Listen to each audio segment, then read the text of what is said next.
Welcome to all of you. स्वागत करते हैं आप सभी लोगों का डीबीएमएस की इस लेक्चर सीरीज में। आई होप आप लोगों को डीबीएमएस समझने में बहुत आसानी हो रही होगी और काफ़ी मज़ा आ रहा होगा नए नए कॉन्सेप्ट को जान के, जहां पर मैं प्रैक्टिकल डिमॉन्स्ट्रेशन की भी बात कर रहा हूं। और अब जो टॉपिक मैं स्टार्ट कर रहा हूं या चल रहा है हमारा, वो रिलेशनल अलजेब्रा चल रहा है। अब आपको थोड़ा सा फास्ट वीडियो मिलेंगे देखने को, बट अभी तक किसी का डीबीएमएस का फीडबैक नहीं आया।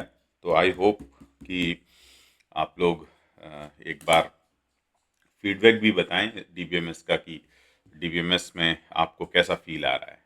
सो that's very important to all of you. Okay, तो कुछ एक इम्पॉर्टेंट डिस्कशन होने वाला है आज की क्लास में, और ये डिस्कशन रिलेटेड है सीधा सीधा रिलेशनल अलजेब्रा के एक बहुत बढ़िया ऑपरेटर से, जिसको हम सिग्मा ऑपरेटर कहते हैं। और बहुत सारे बच्चे सिग्मा रूल ऑलरेडी आपने देखा होगा। तो उसी से स्टार्ट करते हैं। पाई के बारे में हमने डिटेल में बात की थी कि जब भी हम सेलेक्शंस करते हैं कॉलम्स का तो पाई की याद आती है हमको। लेकिन अब जब बात यह है कि सर जी, केवल बात पाई की नहीं है, अगर हम ऐसा कुछ करते हैं कि स्टूडेंट स्टूडेंट एक टेबल मैंने ले ली और जिसमें मैंने एसआईडी ले लिया और एस नेम ले लिया और मार्क्स ले लिया। बहुत ही सिंपल सी चीज़ है, it's not the big deal. और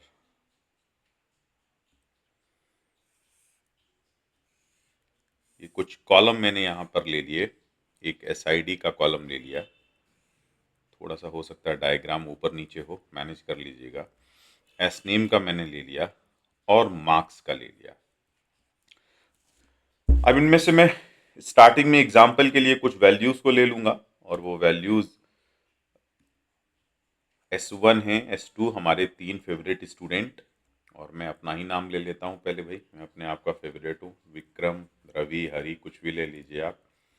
और उनके मार्क्स ले लीजिए 75, 80 में थोड़ा एवरेज रहा हूँ तो मैंने एवरेज मार्क्स ले लिए अपने।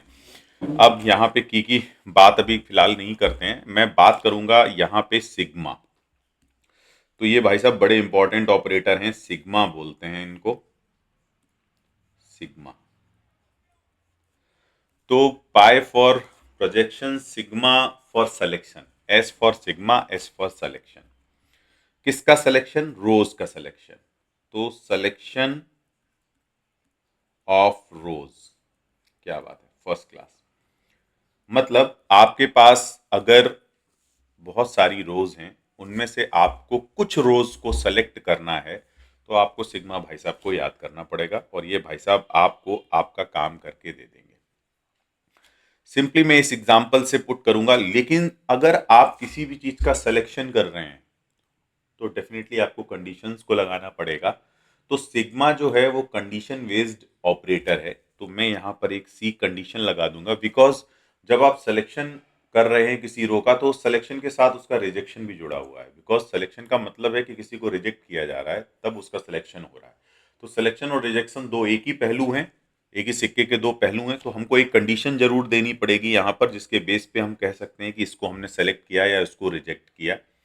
तो सिलेक्शन ऑफ रोज की अगर मैं बात करूं तो सीधा सीधा इस एग्जांपल से मैं आपको पिच करके समझाना चाहूंगा, तो आपको फटाफट यहां से समझ में आ जाएगा क्या है कहानी। फॉर एग्जांपल, मैंने सबसे पहले स्टूडेंट टेबल ले ली, स्टूडेंट टेबल ले ली। और ये स्टूडेंट टेबल लेने के बाद मैंने इसमें सिग्मा भाई साहब को लगाया, और सिग्मा भाई साहब को लगाने के बाद मैंने एक कंडीशन दे दी। कंडीशन किस पे बैठेगी? कंडीशन आप किसी कॉलम पर लगाओगे। तो कॉलम मैंने मार्क उठा लिया सपोज, और मैंने मार्क्स जो है, मार्क्स ग्रेटर देन 75 ले लिया, कि भैया ऐसे रोज को सेलेक्ट कर लो जहां पर आपको मार्क्स कॉलम के अंदर मार्क्स फील्ड में 75 से ज्यादा वैल्यू दिखे। तो मैं इस चीज को आपको ऐसे समझाना चाहूंगा कि फिलहाल मैं 3 रोज में इसको ब्रेक कर दे रहा हूं, 75, 85 एंड 90। और फिर अब आप यहाँ पर देखेंगे फर्स्ट रो पर आप लगाने जाएंगे अगर इसको, तो पहले रो पर ये रो 1 है, ये रो 2 है और ये रो 3 है।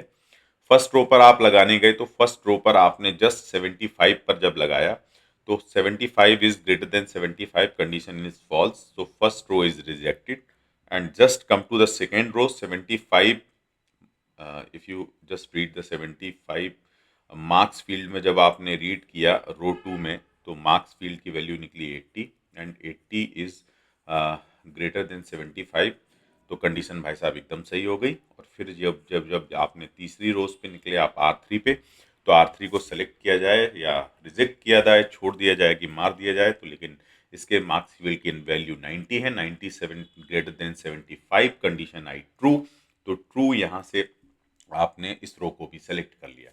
तो यहाँ पर आपको फाइनली जो रिजल्ट देखने को मिलेगा वो रिजल्ट देखने को मिलेगा कुछ इस तरीके से। तो मैं बहुत छोटा सा बना दे रहा हूँ इसको कि आपने एक SID ले लिया, फिर आपने एक SNAME ले लिया, फिर आपने एक मार्क्स ले लिया, और यहाँ पर आपको ये दो वैल्यूज़ देखने को मिलेंगी, S1 S2 रवि, और फिर आपको 80 देखने को मिला, और फिर आपने S3 और हरी, और फिर आपको 90 देखने को मिला। और ये फर्स्ट क्लास आपकी एक टेबल बन निकल के आ गई जिसमें आपने 3 रोज में से 2 रोज सेलेक्ट कर ली हैं। तो आपके पास टोटल कितनी रोज थी? आपके पास टोटल 3 रोज थी। आउट ऑफ 3 आपने सेलेक्ट कर ली हैं 2 रोज, तो आउट ऑफ 3 आपने सेलेक्ट कर ली हैं 2 रोज, जिसमें रोज सिलेक्शन का काम सिग्मा ऑपरेटर करता है।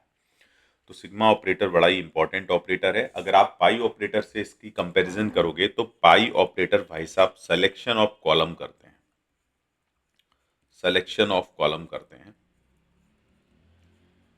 कॉलम करते हैं।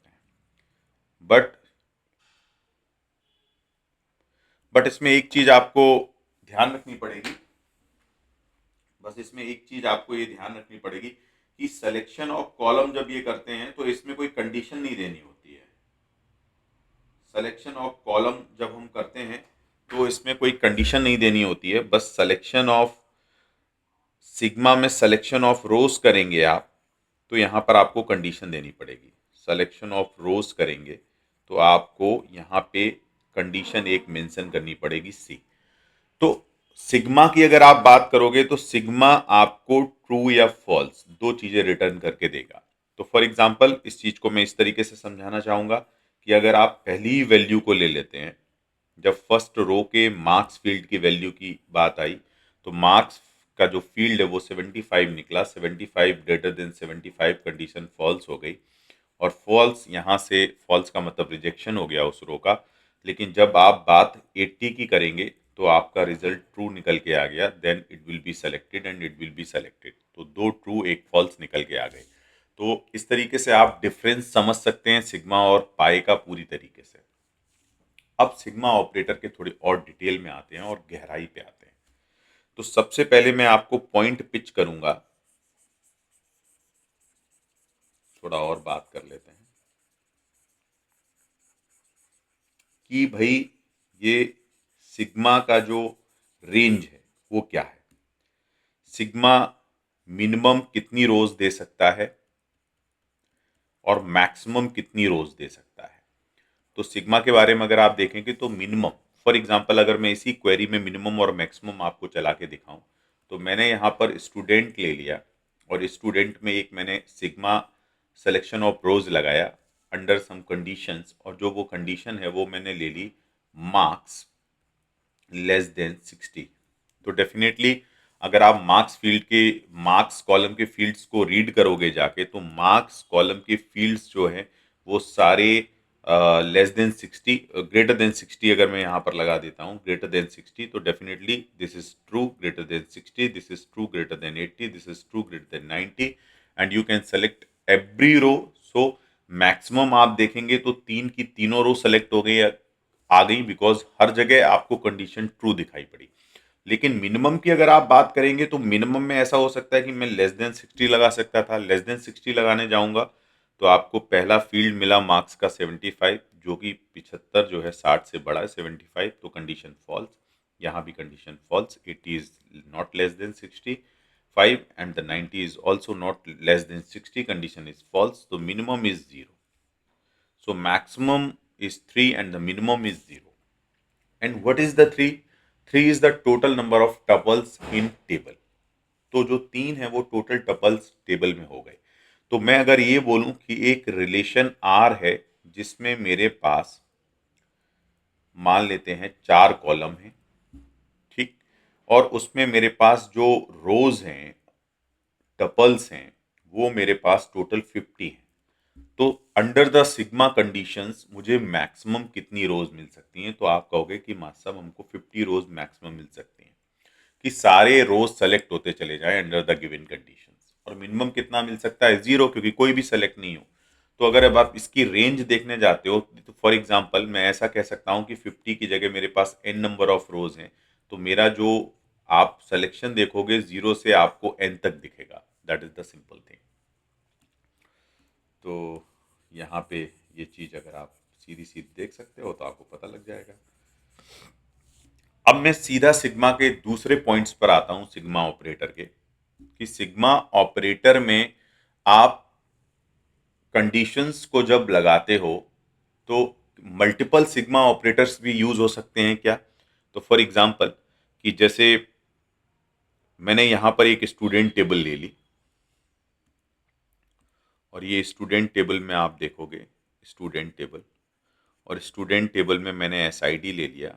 एस नेम मुझे बार बार लिखना पड़ता है इस चीज़ को, है ना, ज़रूरी नहीं है कि मैं इसको लिखूं, बार बार कॉपी भी कर सकता था, बट लिख देता हूं आपके लिए। तो ये एस आई डी हो गया, और एस एस नेम हो गया, और मार्क्स हो गया। अब यहाँ पर मैंने S1 S2 S3 तीन एंट्री ले ली, यहाँ पर मैंने N1 N2 N1 कुछ ले लिया, और मार्क्स ले लिए 75 80 90। अब मैं यहाँ पर एक कंडीशन देने जा रहा हूँ कि मैंने स्टूडेंट टेबल उठाई और मैं चाहता हूँ कि उन बच्चों की इंफॉर्मेशन सारी सेलेक्ट करो, या उन बच्चों की आईडी सेलेक्ट करो, या मुझे S1 स्टूडेंट, अभी चलो इस पर मैं बात ऐसे करता हूं कि फॉर एग्जांपल मैंने पहली कंडीशन दी कि marks equal to 75, and that then suppose your sigma SID equal to S1। This will be the condition. In the this अगर आप पहला टपल देखोगे तो इन द फर्स्ट थिंग कि भैया हमने क्या रीड किया, हमने ये रीड किया मार्क्स में 75, yes, the first tuple is selected, second tuple is rejected, third tuple is rejected. So अंदर की क्वेरी से केवल आपको निकल के आया SID, S name and marks, marks, और ये निकल के आ गया आपका S1 N1 75। ठीक है, परफेक्ट। अब आप दूसरी कंडीशन को इसमें एग्जीक्यूट कराने जा रहे हो, तो दूसरी कंडीशन, ये कंडीशन आपकी C1 थी और ये कंडीशन आपकी C2 है। C2 कंडीशन में कहा आपने कि मुझे जो रो सेलेक्ट होके आई उसके SID फील्ड को मुझे रीड करना है, क्या उसमें S1 पड़ा है? तो मैंने देखा कि SID फील्ड में S1 रीड किया गया। जैसे ही आपने S1 रीड किया तो आपकी कंडीशन ट्रू मैच कर गई, तो यहाँ से भी ट्रू मैच कर गई और यहाँ से भी ट्रू मैच कर गई, दोनों से ट्रू मैच कर गई। Then definitely this tuples again selected, तो जो यहाँ से सेलेक्टेड टपल था वो यहाँ से भी सेलेक्टेड हो गया, and then definitely you can say this is your output. तो आपका जो आउटपुट निकल के आएगा वो ये निकल के आ जाएगा। तो आप मल्टीपल सिलेक्शंस भी लगा सकते हो। स्टार्टिंग आपकी एक सिलेक्शन से होगी, आप दो सिलेक्शंस भी लगा सकते हो, तीन सिलेक्शंस भी लगा सकते हो। सिलेक्शंस के क्राइटेरिया कितने भी हो सकते हैं, ये डिपेंड करेगा कि आपकी क्वेरी कैसी होगी। तो एक बात तो आपको यहां से ये समझ में आना चाहिए। दूसरा कि अब सिग्मा कॉम्यूटेटिव होता है कि नहीं होता है, मैं इस बात पे भी डिस्कशन करूंगा। तो सिग्मा कॉम्यूटेटिव है या नहीं है, तो सिग्मा, इसी पॉइंट को मैं ले लेता हूं, सिग्मा इज कॉम्यूटेटिव और नॉट, सिग्मा इज कॉम्यूटेटिव और नॉट, कॉम्यूटेटिव और नॉट। इसका क्या मतलब हुआ? इसका मतलब हुआ कि एक कंडीशन मैंने C1 दी और कोई एक R टेबल है, फिर मैंने एक सिग्मा कंडीशन C2 दे दी, क्या ये इक्विवेलेंट होगी अगर मैं कंडीशंस को चेंज कर दूं, सिग्मा C2 को अंदर लेके आ जाऊं और सिग्मा C1 को बाहर लेके आ जाऊं? तो इसको सबसे अच्छा तरीका है कि आप एक टेबल एज्यूम कर लें, जैसे मैंने एक टेबल एज्यूम कर ली, और वहां पर इस तरीके की क्वेरीज को कभी भी एग्जाम में, जब भी गेट एग्जाम में आएंगी, आप इस तरीके से इनको जनरलाइज करें। तो मैं सिग्मा C1R ले लिया, ठीक है। और पहली कंडीशन मैंने क्या दे दी, पहली कंडीशन मैं बना दे रहा हूं यहां पे, द फर्स्ट कंडीशन इज, पहली कंडीशन मैं आपको दे रहा हूं C1 marks greater than 75, and the C2 condition is ID, SID और S name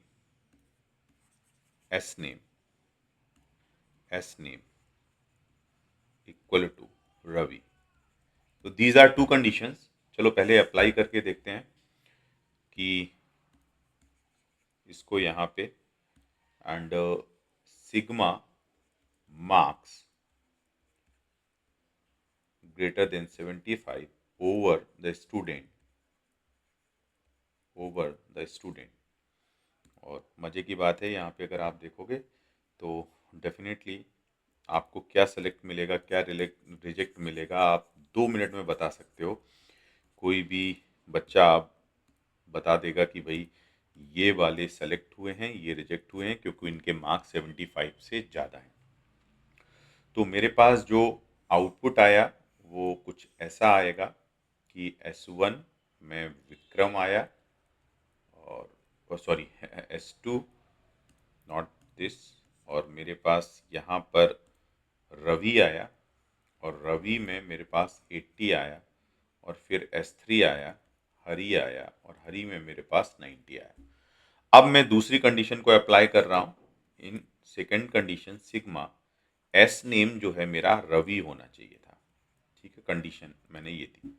तो ये कंडीशन आपकी यहाँ पे C1 है और ये C2 है, और चूंकि पहली रो में आप देखने गए तो आपको एस नेम में रवि दिखाई पड़ेगा, it is selected, but it is not selected because the name is Hari is not equal to Ravi. So the final output is S3, S2, Ravi and 80. This is the output. अब मैं in sigma को change करके देखता हूं, ये जो अंदर वाला सिग्मा है इसको बाहर लाके देखता हूं, और ये बाहर वाला सिग्मा है इसको अंदर लाके देखता हूं। Let's again elaborate the result, और मैं चेक करके देखता हूं कि क्या कॉम्पिटिटिव है या नहीं है। फिर मैं आपको असाइनमेंट दूंगा कि वो एसोसिएटिव है या नहीं है। तो मैं सबसे पहले यहाँ पर स्टूडेंट टेबल को फिर से लेके आता हूँ, और स्टूडेंट टेबल पर मैं सिग्मा मैंने लगाया, और पहली कंडीशन जो C2 है अब यहाँ पर दे दी। C2 कह रहा है कि एस नेम होना चाहिए रवि। अभी केवल इतनी ही बात करते हैं। तो आपको अमंग 3 टेबल्स जब आपने एस नेम को रीड किया तो रवि आपको केवल यहाँ मिला, हरी, ठीक। तो डेफिनेटली आपका जो फील्ड हुआ वो हुआ S2 रवि एंड 80, परफेक्ट, ठीक है। ये अब कॉलम का नाम देखेंगे तो SID है, एस नेम है, और ये मार्क्स है। अब इसमें सेकेंड कंडीशन को मैं लगा रहा हूँ, ये C1 है, और सिग्मा कंडीशन को मैं लगा रहा हूँ, और सिग्मा कंडीशन मेरी क्या है, सिग्मा मेरी कंडीशन है कि भैया मेरा मार्क्स जो है ना वो ग्रेटर देन 75 होना चाहिए। तो मैंने देखा कि जो मेरे पास आउटपुट आया था उसके मार्क्स फील्ड को रीड किया तो वो ग्रेटर देन 75 है। So 80 is greater than 75, so definitely sigma returns true, so this row is selected.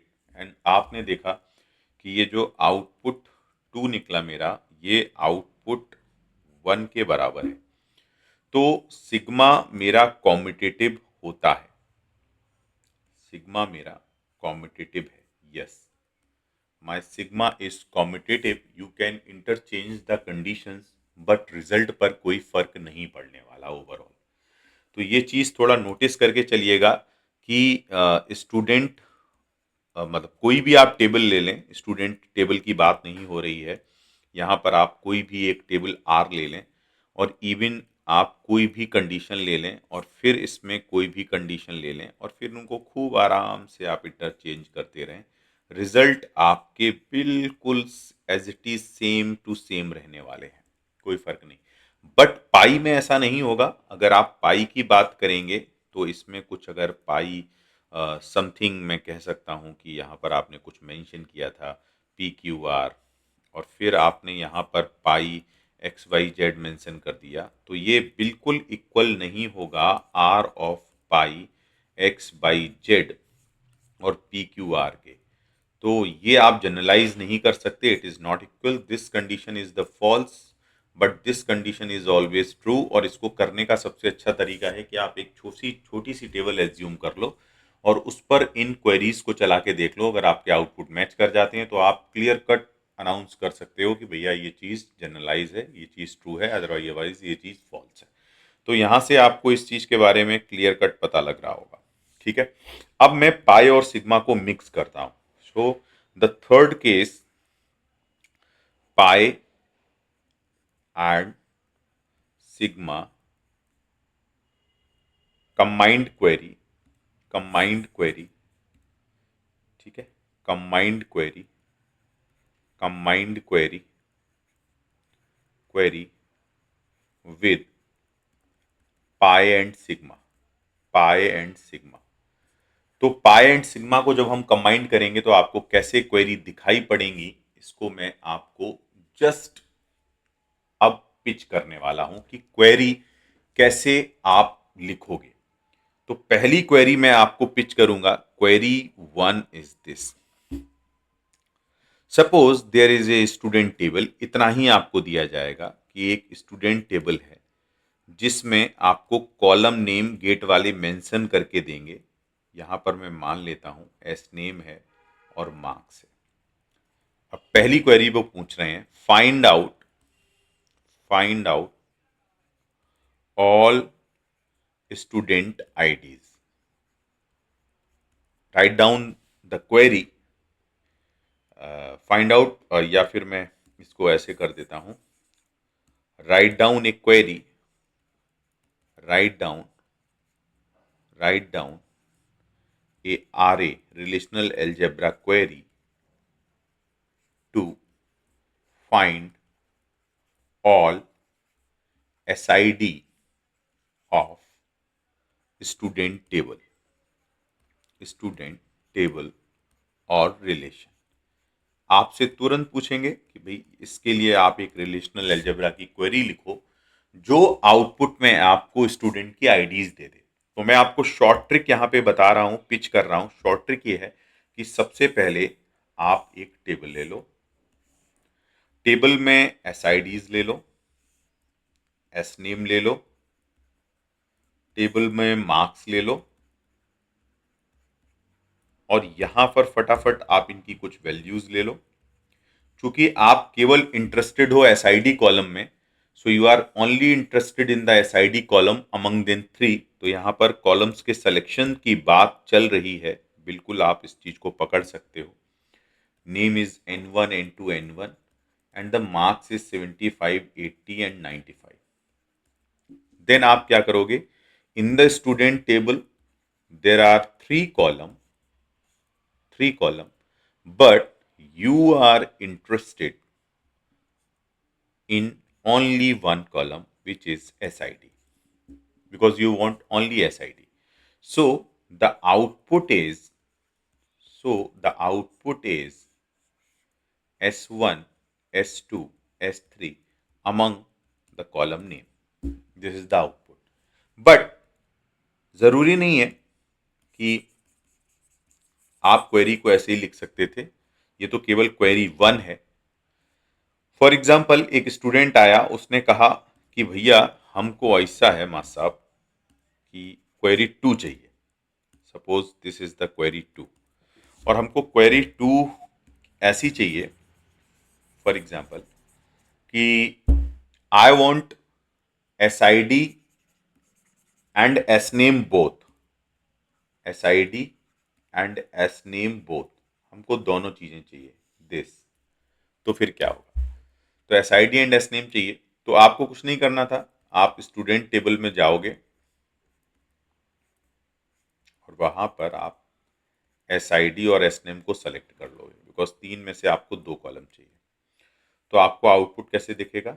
Output आपको दिखेगा this S I D S name, और यहाँ पर आपको S one S two S three N one N two N one, ये output दिख गया।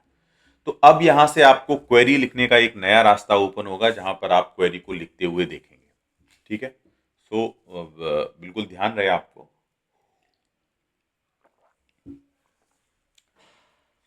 अब मैं जरा क्वेरी को डेप्थ में लेके चलता हूं, तो आपको सीधा क्लियर कट यहां से ये समझ में आया होगा कि पाई ऑपरेटर सीधा सीधा क्वेरी से रिलेटेड है। With the help of pi operator you can write the query.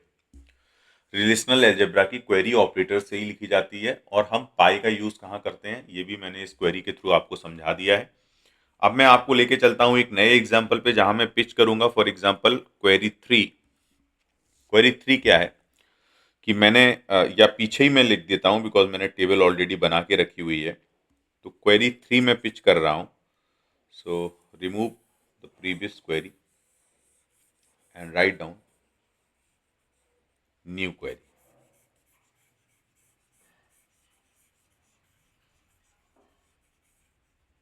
Write down new query. Query क्या है? Write down new query, write down R A query, R A query to find student name who scores 75 marks this। suppose this is the query।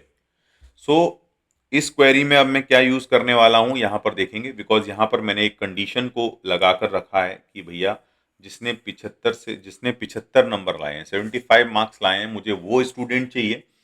तो मैं simply, मेरे पास तीन रोज हैं, मैं तीनों रोज में मार्क्स फील्ड को चेक करूंगा और जिन मार्क्स फील्ड में मुझे 75 मिल जाएगा मैं उस स्टूडेंट को उठा लूंगा। और ऐसा भी हो सकता है कि यहाँ पर मेरे पास दो स्टूडेंट्स के 75 मार्क्स हों, कोई प्रॉब्लम नहीं है। Write down like that. तो फिर मैं क्या करूंगा कि सबसे पहले मैं स्टूडेंट टेबल में गया और स्टूडेंट टेबल में जाके मैंने एक कंडीशन दे दी सिग्मा। सबसे पहले कंडीशंस मैंने दी कि भैया मार्क्स जो हैं वो इक्वल टू होने चाहिए 75 के। तो मैं मार्क्स में सबसे पहले गया, मार्क्स फील्ड में 75, पहली रो पर मैंने चेक किया क्या मार्क्स फील्ड में 75 सेलेक्टेड। दूसरी रो में गया, मार्क्स फील्ड में 80 रिजेक्टेड। तीसरी रो में गया R3 75 सेलेक्टेड। तो दो रो मेरी सेलेक्टेड होके आ गई, दो रो मेरी सेलेक्टेड होके आ गई। तो मतलब मुझे आउटपुट, इंटरमीडिएट आउटपुट क्या दिखाई पड़ा होगा? इंटरमीडिएट आउटपुट मुझे दिखाई पड़ा होगा S I D, S name और marks. So this is the S1 N1 75, S3 N1 75। अब अगला डिमांड मेरा है कि मैं जो मेरा सिलेक्शन फाइनल, जो मेरा इंटरमीडिएट आउटपुट आया है उसमें से मैं उन बच्चों के केवल नाम जानने में इंटरेस्टेड हूँ, ना तो उनकी एस आई डीज जानने में इंटरेस्टेड हूँ। और अगर कुछ और इंफॉर्मेशन यहाँ पर होती कि उनकी एज क्या है ना, उनका एड्रेस क्या है, फला फला, तो मैं उन सब चीज़ों को जानने में इंटरेस्टेड नहीं हूँ, मैं केवल उन बच्चों के नाम जानने में इंटरेस्टेड हूँ। तो मैं क्या चाह रहा हूँ कि अमंग दीज 4 और 3 columns I want to select only the one column which is the s name। So simply I will use the pi operator here, pi, and in pi I write down the s name। So definitely there is a very good thing कि यहाँ पे आपको S name में केवल एक N1 देखने को मिलेगा, बिकॉज पाई डुप्लीकेसी को अलाउड नहीं करता है। स्टूडेंट तो दो हैं, बट वो ये कहेगा, इवन अगर आप N1 की जगह नाम लिखोगे तो ज़्यादा ठीक रहेगा। Suppose this is also Ravi and this is also Ravi, ठीक है। तो दो स्टूडेंट्स रवि हैं जिन्होंने 75 मार्क्स स्कोर किए हैं। मैंने कोइंसिडेंटली यहाँ पर नाम भी सेम ले लिए, मार्क्स भी सेम ले लिए, जिससे आपको और क्लियर कट समझ में आए। तो वो एस नेम केवल एक निकाल के देगा। उसको ये पता है कि रवि ने 75 स्कोर्स किए हैं, कितने रवि हैं पता नहीं। पाई ऑपरेटर आपको डुप्लीकेसी रिमूव करके हमेशा देगा, पाई ऑपरेटर कभी भी डुप्लीकेसी लगा के नहीं देगा, ठीक है। तो pi operator depends on the set, and जहां पर सेट पर सीधी सीधी डुप्लीकेसी हटा दी जाती है, यहां पर पाई ऑपरेटर भी आपको डुप्लीकेसी हटा के दे देगा। तो इस तरीके से आपने देखा होगा कि क्वेरी में अब पाई और सिग्मा का इन्वॉल्वमेंट हो चुका है। सिग्मा और पाई को लगा लगा के मिक्स कर करके हम डिफरेंट डिफरेंट तरीके की क्वेरीज को लिखना सीखेंगे। और यहां पर सिग्मा सीधा सीधा रो सिलेक्शन के काम आता है और पाई सीधा सीधा कॉलम सिलेक्शंस के काम आता है, और दोनों को कंबाइन करके अभी हम देखेंगे कि बहुत अच्छी अच्छी क्वेरी किस तरीके से डेटाबेस पर निकाली जा सकती है। तो आपका सिंपल एक तरीका होगा करने का इसका कि आप एक टेबल बना लो, टेबल में मिनिमम रिक्वायरमेंट के कॉलम्स ले लो, उनमें मिनिमम रिक्वायरमेंट्स की रोज ले लो, प्लस आपकी जो गिवन क्वेरी है उस टेबल पर चला के देखो, और जो आउटपुट आएगा उसके हिसाब से आप बता सकते हो कि फला क्वेरी का क्या आउटपुट प्रोड्यूस होगा। और ये बड़ा ही अच्छा टॉपिक, अभी आप देखेंगे इसमें बड़ा डीप डिस्कशन होता है, डीप क्वेश्चंस पूछे गए हैं अभी तक। तो मैं फिलहाल अभी इस टॉपिक को यहीं पे क्लोज करता हूं, बिकॉज ये धीरे धीरे मैं इस टॉपिक को लार्ज लेंथ पे लेके जाऊंगा, एक बड़े लेक्चर्स में कन्वर्ट करूंगा। अभी स्टार्टिंग में ये बहुत सारे बच्चों के लिए नई जैसी चीजें हो सकती हैं, हो सकता है उनको लगे कि अरे ये क्या आ गया अचानक से, हम पढ़ने लगे कि क्वेरी कैसे लिखी जाती है। तो ये ध्यान रख लेना कि क्वेरी एक प्रोग्रामिंग है, एक लॉजिक है, जिससे आप डेटाबेस में ऑपरेशंस करते हो, जिसमें हम पहला एक लॉजिक डिस्कस कर रहे हैं रिलेशनल एल्जेब्रा का, जहां पर हम ऑपरेटर्स की हेल्प से डेटाबेस पर ऑपरेशंस का काम कर रहे हैं, कुछ सेलेक्ट करने का, कुछ सर्च करने का, कुछ रिजेक्ट करने का, कुछ फाइंड आउट करने का। ये सारे ऑपरेशंस आप यहाँ पर देख पा रहे हो इन टेबल्स पर लगे हुए। तो फिर मैं एक बार बच्चों से कहूंगा कि अभी तक मुझे डीबीएमएस का फीडबैक पता नहीं लगा है। मैंने काफ़ी नए तरीके से पिच किया है डीबीएमएस का फीडबैक। तो अगर आप इन लेक्चर्स को देख रहे होंगे तो डेफिनेटली मुझे एक बार फीडबैक बताइएगा अपना, बिकॉज उससे हम लोगों को ये पता लगता है कि हमें क्या चेंजेस करने हैं आगे आने वाले अपने लेक्चर्स में। आपको आपका फीडबैक आपके लिए ही इंपॉर्टेंट है, हमारे लिए इंपॉर्टेंट नहीं है, बिकॉज हमें ये तारीफें नहीं सुननी, मतलब ठीक तो लगता ही है, बट ऐसा नहीं कि ये है ऐसा है वैसा है, बट फिर भी इम्प्रूवमेंट्स के लिए चीज़ें ठीक हैं, फाइनली इम्प्रूवमेंट्स। तो मैं लास्ट में ही कहना चाहूँगा कि भैया पर्सनलाइज्ड गाइडेंस बहुत इंपॉर्टेंट है। ये मैं स्लाइड्स अपने बिहाफ पे डिस्कस करता हूँ, because one two one mentoring is the great thing, कि आपको कितना कवर करना, क्या कवर करना, क्या रोड मैप होना चाहिए। ये सब चीज़ें इतनी आसान नहीं होती हैं, इनको इन पे बहुत सारा एफर्ट लगता है, स्ट्रेंथ लगती है एक टीचर की, और एक आपको जो गाइड कर रहा होता है। व्हाट्सएप डाउट सॉल्विंग सपोर्ट आप देखते हो, आप जो पुट करते हो उसका आंसर मैं भी देता हूँ, और जो टीचर्स इन्वॉल्व रहेंगे वो भी देंगे। ऑप्शनल और मैंडेटरी इस वीडियो में हम इस चीज़ को कवर कर रहे हैं। तो ओवरऑल एक यूनिक काइंड ऑफ स्ट्रैटेजी आपके सामने लेके आए हैं लेक्चर्स के अदर देन असाइनमेंट्स वगैरह की भी, जहाँ पर आपको एक रिदम में सारी चीज़ें मिल रही होंगी। तो आई होप कि आप डीबीएमएस को एंजॉय कर रहे होंगे। एक बार डीबीएमएस से जिन स्टूडेंट्स ने डीबीएमएस के कुछ लेक्चर्स देखे हों, वो डेफिनेटली अपना फीडबैक मुझे पोस्ट कर दें। मुझे अच्छा लगेगा ये जान के कि क्या जो बात मैं समझा रहा हूँ वो आपके जहन, दिल और दिमाग, मन में पहुँच पा रही है कि नहीं पहुँच पा रही है, या आपको और एडवांस डीबीएमएस चाहिए। तो मैं उस हिसाब से उन चीज़ों को भी पिच करने की कोशिश करूंगा। तो अभी के लेक्चर के लिए थैंक यू सो मच।